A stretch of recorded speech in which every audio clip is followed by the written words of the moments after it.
करोड़ों सालों पहले धरती पर डायनासोर की उत्पत्ति हुई थी। उस वक्त पूरा जमीन एक दूसरे से जुड़ा हुआ था और इस सुपर कॉन्टिनेंट को हम पेंजिया के नाम से भी जानते हैं। पर वक्त के साथ पेंजिया दो बड़े हिस्सों में बंटता गया, जिसमें एक विशाल भूखंड उत्तर की तरफ बटा तो दूसरा दक्षिण की ओर बढ़ने लगा। और लगभग 10 करोड़ सालों पहले साउथ अमेरिका पेंजिया से पूरी तरह से अलग हो गया। लेकिन बस बात इतनी सी नहीं थी, क्योंकि पेंजिया से टूटकर अलग हुए साउथ अमेरिका का वातावरण में भी काफी बदलाव देखी गई और इसी बदलते वातावरण के कारण इसमें अलग अलग प्रकार के फ्लोरा एंड फौना की उत्पत्ति हुई। और दक्षिण अमेरिका के फॉर्मेशन के लगभग 4 लाख सालों बाद डायनासोर में भी काफी बदलाव देखा गया और इसी बदलाव के तौर पर धरती पर आगमन हुआ जिगानोटोसोरस की।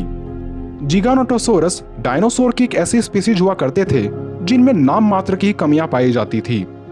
नहीं तो इस कार्निवोरस डायनासोर की रफ्तार लाजवाब की थी। इसके दांत किसी शार्क की तरह धारदार हुआ करते थे।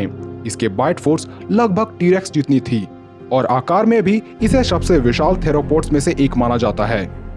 और इन्हीं खूबियों की वजह से 100 फुट विशाल अर्जेंटिनोसोरस भी इसके डाइट का एक छोटा सा हिस्सा ही थे। और जिगानोटोसोरस उन डायनासोर की लिस्ट में शामिल थे जिसके आगे कुछ ही ऐसे डायनासोर थे जो इसके आगे टिकने की हिम्मत कर सकते थे या कुछ मामलों में जिगानोटोसोरस को हरा भी सकते थे।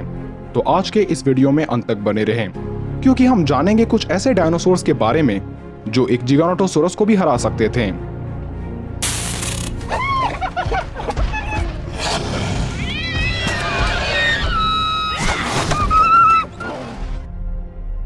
ट्रूडॉन।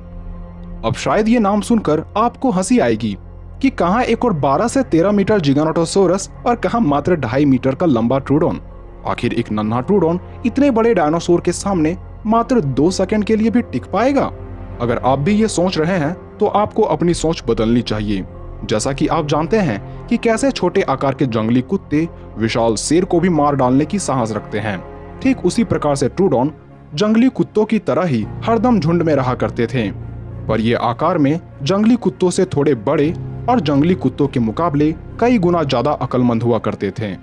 यहाँ तक कि पैलियोंटोलॉजिस्ट का भी ये कहना है कि पूरे मेसोजोइक एरा में ट्रूडॉन जितना अक्लमंद कोई नहीं था, क्योंकि ये किसी शिकार के लिए हरदम एक योजना बनाकर रखते थे। अपने दुश्मन की कितनी ताकत है, इसे कैसे हराया जाए, इन्हें सोचने में ज्यादा देरी का वक्त नहीं लगता था।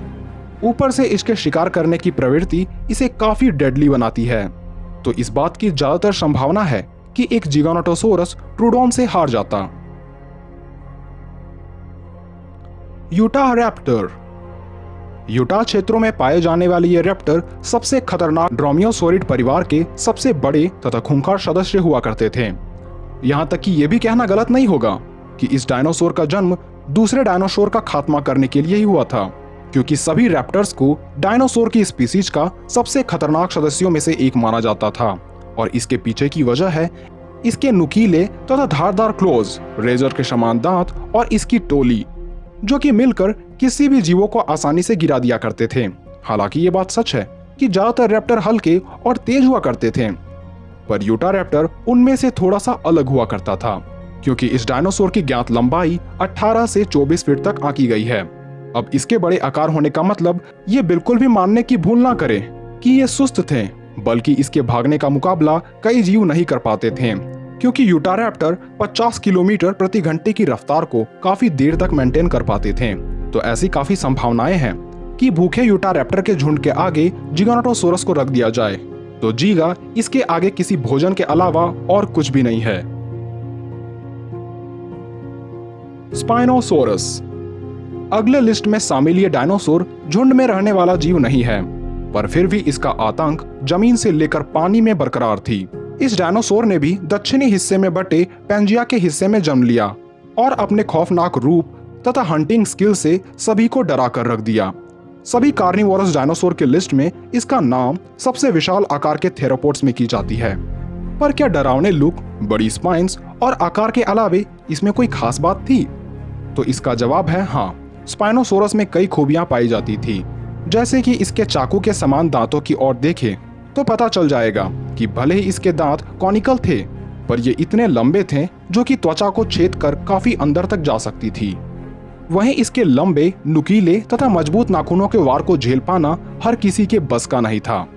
ये काफी देर तक बिना थके घंटों तक लड़ सकते थे और जमीन तथा पानी दोनों में ही अपनी हुंकार भर सकते थे। तो ये तो तय है कि नदियों के आसपास इससे जीत पाना जीगा के लिए नामुमकिन था, परंतु जमीन में भी अगर जीगा को अपने पंजों से लगातार इसने हमला कर दिया तो वहीं जीगा का काम तमाम हो सकता है।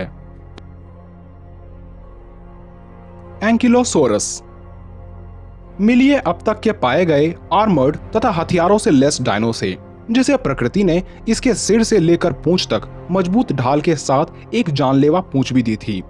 एंकिलोसोरस का हमला ज्यादातर इसके पूंछ के द्वारा ही होता था और यह हमला इतना खतरनाक होता था जो कि किसी को भी अंदरूनी चोट पहुंचा सकती थी।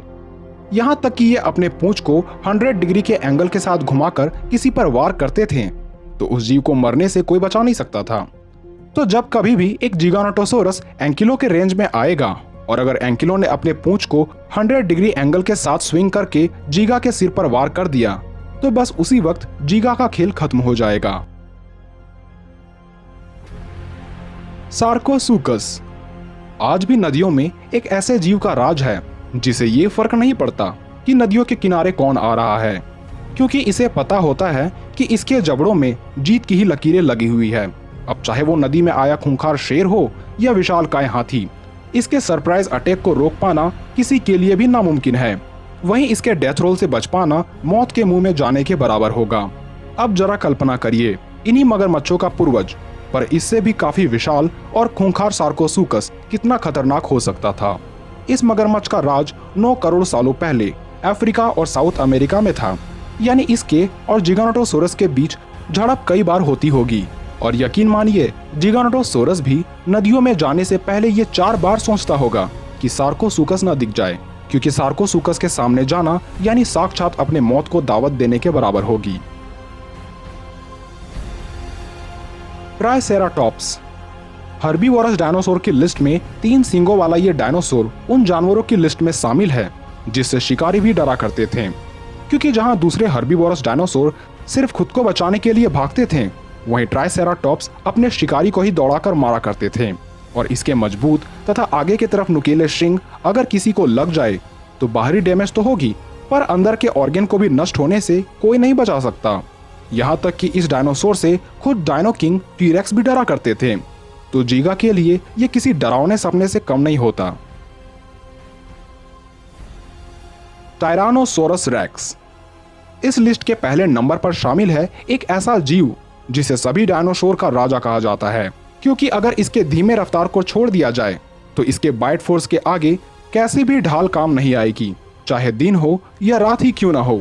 इसके बाइनोक्यूलर विजन से कोई बच नहीं पाएगा, या शिकार कितने भी सुरक्षित जगह में छिप क्यों न गया हो, ये उसके गंध को सूंघकर तुरंत पता लगा सकता है। पर इसमें सबसे बड़ी चीज थी इसकी मेंटलिटी, जो कि इसे प्रेडेटर से सुपर प्रेडेटर बनाती है। इसलिए ज्यादातर ये उम्मीद है कि ये जीगा को काफी आसानी से हरा सकते हैं। खैर, उम्मीद है ये वीडियो आपको पसंद आई होगी, तो मिलते हैं अगले वीडियो में।